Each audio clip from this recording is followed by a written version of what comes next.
ಕೇಂದ್ರ ಸರ್ಕಾರ 60% ಕೊಡೋದು, ರಾಜ್ಯ ಸರ್ಕಾರ 40% ಕೊಡೋದು. ಮೊದಲು ಇರಲಿಲ್ಲ. ಎಲ್ಲ ಇದು ಮನಮೋಹನ್ ಸಿಂಗ್ರವರು ಪ್ರಧಾನಮಂತ್ರಿ ಆಗಿದ್ದಾಗ ಮಾಡಿದ್ದು 20 ವರ್ಷಗಳ ಹಿಂದೆ. 20 ವರ್ಷಗಳ ನಂತರ ನರೇಂದ್ರ ಮೋದಿಯವರು ಅದರ ಮಹಾತ್ಮ ಗಾಂಧೀಜಿಯವರ ಹೆಸರನ್ನು ತೆಗೆದಾಕಿ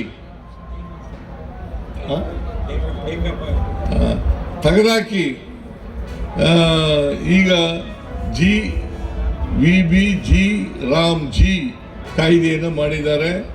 ಇದನ್ನು ನೀವೆಲ್ಲರೂ ಕೂಡ ವಿರೋಧ ಮಾಡಬೇಕು. ಯಾಕಂತಂದ್ರೆ